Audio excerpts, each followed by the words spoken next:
Okay, so I've got my basic setup with the outer walls set to the level actually that I've just adjusted. So I'll take that back to 4,000, sorry, just before I get started really. And so again, the most important thing at this point is to have those outer walls set to the overall size of your space. I've just been messing around drawing in some extra walls there, so I'll delete those.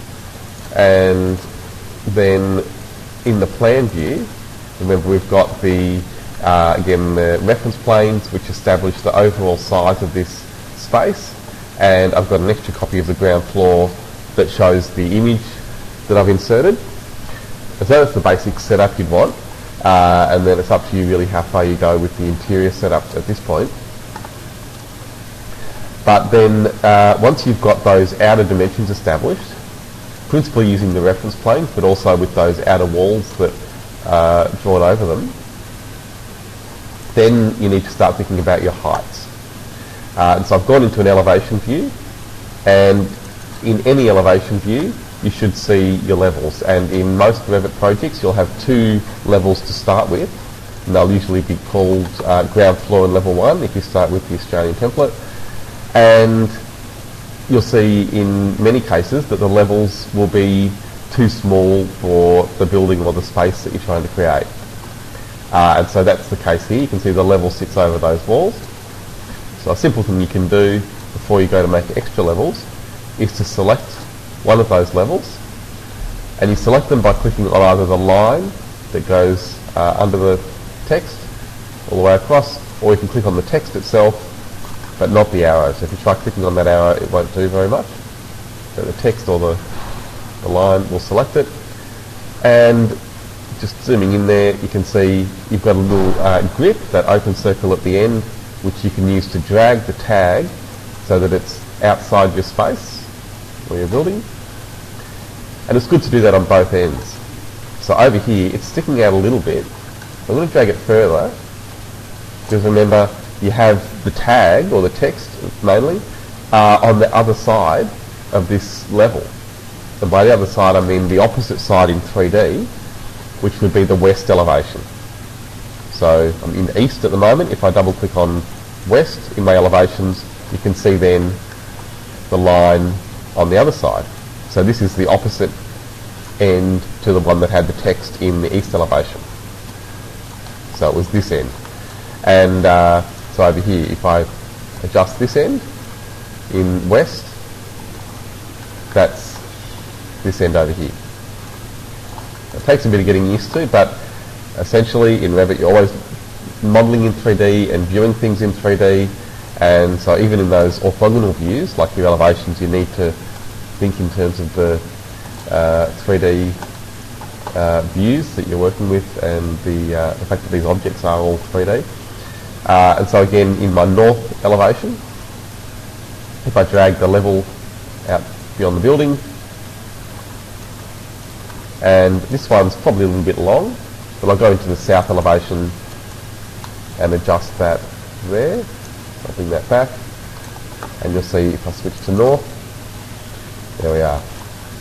So notice I've gone through all the elevation views, and that's really good practice. You'll need to use all the elevation views at some point, and so it's just good practice to check through all of those. And then your section as well. Section is probably the most important of those side views for your interior, because you can then see into the space.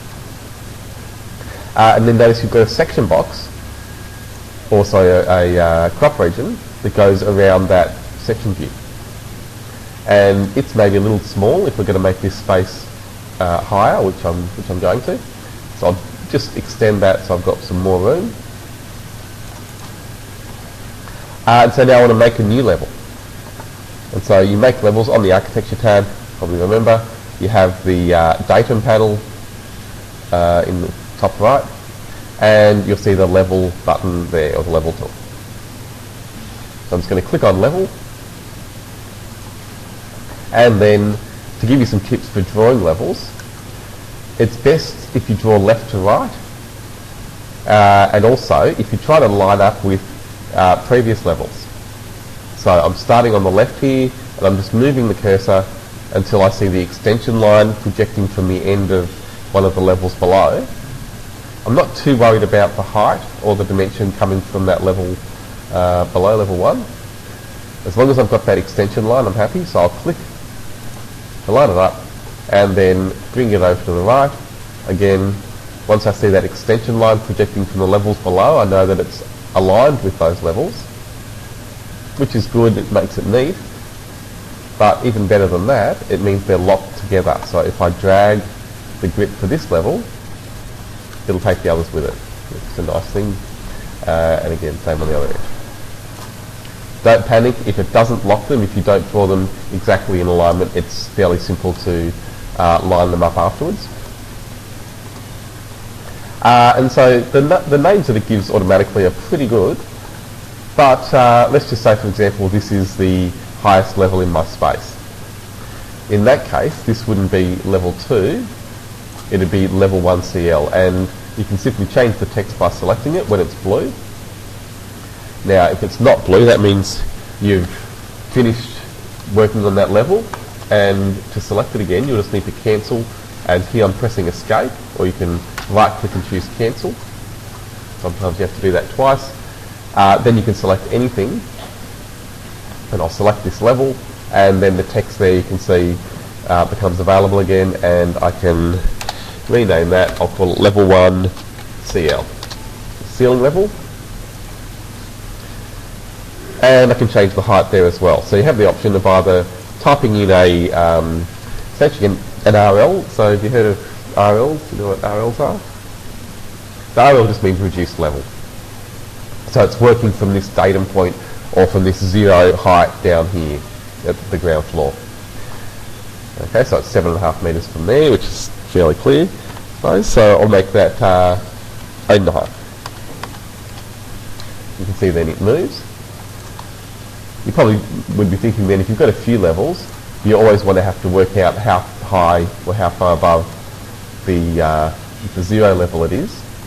The answer is you don't have to. So you can, when you select any level, adjust the dimension over here. So you'll get a dimension usually measuring to the level below. And so you can click on that number instead and change it. So I'll make it 3000. So it's measuring from the level below. And it'll just work out what the RL will be. So I'll change level 1 as well. Again, just by selecting it, I can click on either the name or the height there. So I'll make that 3500. And just to make it clearer, I'll rename level 1 as well. So clicking there, and then I'll make this level 1 FL, which is floor level. And if I didn't put this out before, when you see this dialog box, don't even think too much about it, just always say yes when it asks you to rename corresponding views. What that will do is change the name over here. So if I'd said no there, this level would still be called level 1, or this view, sorry, in the floor plans would still be called level 1, which can be really confusing when you've got different level names to the view names over here. So it's a really good idea just to always say yes there to that question. And then, so to finish up on levels, I'll go into a 3D view now, which is just going to make it easier to select these things. So it lets me see the walls and shows their heights. So I can see all the walls pretty clearly there. And when I select a wall, in properties, I can change the top constraint to any other level. Now I can't set it to ground floor because the base level or the base constraint is ground floor, so we'd have a 0 height wall. So it won't let me do that. But I can choose this other level, level 1 CL, and it will be 7 metres. And you can use control to select multiple, so I'll maybe just select those 2 walls on the side, change those. And so that's a good way of lining all of those different elements up to have the same height. But then more importantly, if I realise that my levels need to change, I might realise later that really the space needs to be 8 metres high. Back in the 3D view, you'll see all those walls have changed height. And that's really advantageous when you have a large project with lots of elements. You don't want to have to go and select all of those objects if the height of a level needs to change. You just want to be able to go and change the level and have everything follow that. And so as you draw a wall, just remember you've got the option of setting a level for the height there as well. And if you have a level you can use to set the height, then that's a good option. For low height walls though, it still makes sense to use unconnected. So if you have a wall, well, let's go up to the new level now. I want to go to level 1 FL. Then I'll go to make a wall, and you can see in properties it's starting from level 1 floor level, and I could set it to go to level 1 ceiling level if I liked to take it all the way to the top. But what about if we're making a balustrade, essentially, to go around a floor that I might have on this level? I could set that to unconnected and set the height to 1000, which is standard balustrade height. And so I'll just draw a wall on the end here, coming across. Open the 3D view.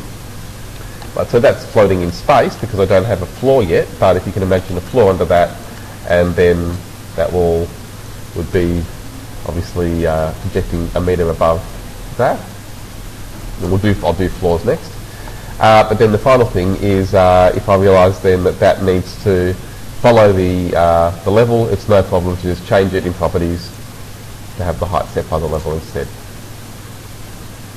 So just make sure you have a good idea about the way you make levels. Remember, in your side views, elevations and sections, and at least create an extra level, so you've got a new level for the top of the building and or top of the space, and then leave at least one intermediate level, so one extra floor level above the ground floor.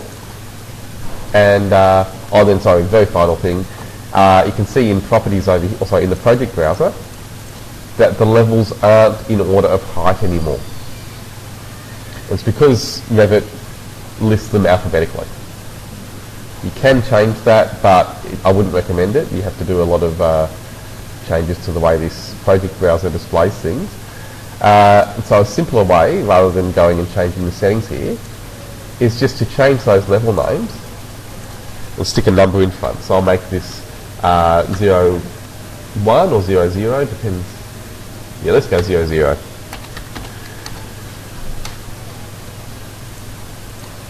And actually don't need the dash. Okay, so again, always saying yes to rename corresponding views, and notice over here now that floor plan's changed, the ceiling plan as well.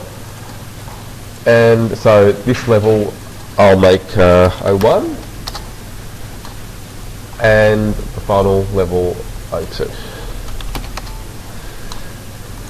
And so now you can see in the project browser that they go in order of height, except the duplicate of the floor plan. So remember last week I showed you how you can duplicate the original ground floor plan, and that new duplicated view won't update automatically. So you need to go and manually right click on that view name and go to rename. I can put the numbers that make sense there, so 00 for the ground floor. Okay, and it'll group it together with that. It's really just to help you so that things are organised in the right order in your project browser.